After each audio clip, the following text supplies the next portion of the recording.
ஒரு ஏழை குடும்பத்தின் நம்பிக்கை நட்சத்திரமாக, குடும்பத்தை கைதூக்கிவிட்ட தூணாக விளங்கிய ஆசிரியை நந்தினியின் திடீர் மரணம் ஏற்படுத்திய அதிர்வலைகள் பட்டினப்பாக்கம் பகுதியில் இன்னமும் ஓயவில்லை. மாயக்கண்ணன் என்ற வழிப்பறி கொள்ளையனால் நந்தினி உட்பட 2 பேர் உயிரிழந்ததை அடுத்து பட்டினப்பாக்கம் பகுதியில் உள்ள அந்த டாஸ்மாக் கடையை மூட வலியுறுத்தி அங்கு போராட்டம் நடந்தது. இதனையடுத்து கடந்த 2 நாட்களாக அந்த மதுக்கடை மூடப்பட்டிருந்தது. அந்த கடையை திறக்க இன்று முயன்றபோது அந்த பகுதி மக்கள் போராட்டத்தில் ஈடுபட்டனர்.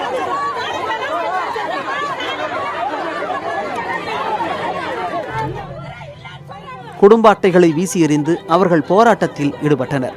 2 பெண்கள் மண்ணெண்ணெய் ஊற்றி தீக்குளிக்க முயன்றனர்.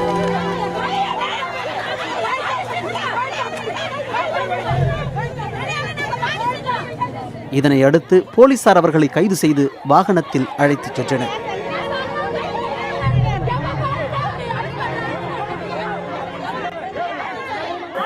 எப்படி அப்போ அது யார் பொறுப்பு? வயசு பொண்ணு 30,000 சம்பாதிச்சு பொண்ணு செத்து போச்சு. எப்படி அது கதை? அவன் எவன் மாதிரி வந்து அவங்க விடக்கூடாது. நாங்க விட்டா கல்லால் அடிப்போம். இந்த பிராந்திக்காரன் திறக்க விட மாட்டோம். நாங்க ஒயின் ஷாப்பை திறக்க வந்திருக்கிறாங்க. திறக்க கூடாதுன்னு தான் போராட்டம். இவங்களுக்கு தெரிஞ்சுதான் அரெஸ்ட் பண்ணி வைக்கிறதா தெரியுமா சார்? ஏதாவது ஒரு காலி சத்திரம் கட்சி அதுல இழுத்துட்டு போய் போடுது. இப்போ ஒருத்தங்க கிறிஸ்டியன் ஊத்தினாங்க, ஒருத்தங்க மயக்க போட்டாங்க. குடும்பத்துக்கு எதிராக அவங்களுக்கு யார் சார் பதில் சொல்றது? இவங்களுக்கு இதான் தெரியுமா? ஒயின் ஷாப்புக்கு தான் இவங்க இவ்வளவு போலீஸ்ல பாதுகாப்புல இருக்கிறாங்களா? ஒயின் ஷாப்புக்கு தான் கேக்குறேன். ஏதோ ஒரு ஆச்சுனா என்ன சார் ஆபத்து? குடிச்சிட்டு இங்க அமக்கலம் பண்ணினா அவன் என்ன வாக்குமூலம் கொடுத்துறா? போதையில தான் நான் செயின் அறுக்க வந்தேன்னு சொல்லிக்கிறேன். அப்ப போதையில தானே இவ்வளவு தூரம் ஆகுது? இந்த குடியால தானே இவ்வளவு தூரம் காசு? எல்லாரும் பாதிக்கப்படுறதுனால தானே சார் இவ்வளவு தூரம் பேசுறோம். அப்ப எடுக்க சொல்றோம். ஏன் எடுக்க மாட்டேன்றாங்க? எது எடுக்க மாட்டேன்றீங்க? ஒயின் ஷாப் என்ன? ஒயின் ஷாப் கொடுக்குற பாதுகாப்பு ஏன் மனுஷாலுக்கு தர மாட்டீங்க?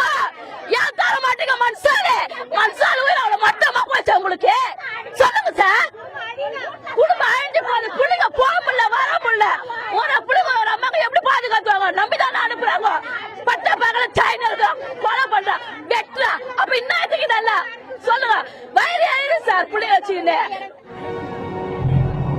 டாஸ்மாக் கடையாலேயே வழிப்பறி சம்பவம் நடந்ததாலும் அந்த கடையால் தினசரி பெரும் அவதிக்குள்ளாவதாகவும் அந்த பகுதி மக்கள் குற்றம் சாட்டுகிறார்கள்.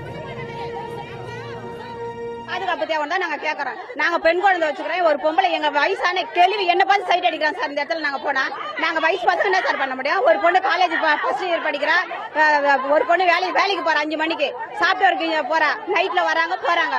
7 மணிக்கு கிராஸ் பண்ணி என் பிள்ளைங்க வர முடியல. நான் டெய்லி இங்க உட்காந்து இருக்கோம்னா நான் ஒரு வீட்டு வேலைக்கு போறேன் சார். அது நான் வந்து எந்த நேரமும் என் பிள்ளை கூட இருக்க முடியுமா சார்? இங்க இதனால எனக்கு ரொம்ப தொந்தரவு. வர முடியல அங்கிள். ஃபர்ஸ்ட் நான் ஸ்கூலுக்கு போயிருந்தேன், இப்ப காலேஜ் போறேன். ஸ்கூலுக்கு போயிட்டு வர வழியில இங்கே நிக்கிறாங்க குடிச்சிட்டு. இப்படி ஒதுங்கிதான் போக முடியாது. நான் மட்டும் இல்ல, சின்ன பசங்க இருக்காங்க, பெரிய பசங்க இருக்காங்க, எல்லாரும் இருக்காங்க. நாங்க என்ன பண்றது? சொல்றீங்களா எங்கள்ஸ் வந்து போறாண்ணா நாங்க போறாண்ணா நடத்துறீங்களா? வயதானவர்கள், பெண்கள் உட்பட ஏராளமானவர்கள் இந்த போராட்டத்தில் கலந்து கொண்டனர். சர்ச்சைக்குரிய டாஸ்மாக் கடையை மூடும் வரை எங்கள் போராட்டம் தொடரும் என்றும் இவர்கள் தெரிவித்துள்ளனர்.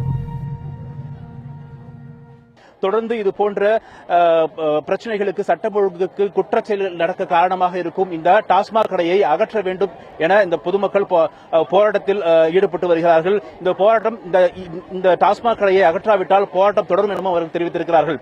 புதிய தலைமுறைக்காக ஒளிப்பதிவாளர் சிவகுமாருடன் மணிகண்டன்.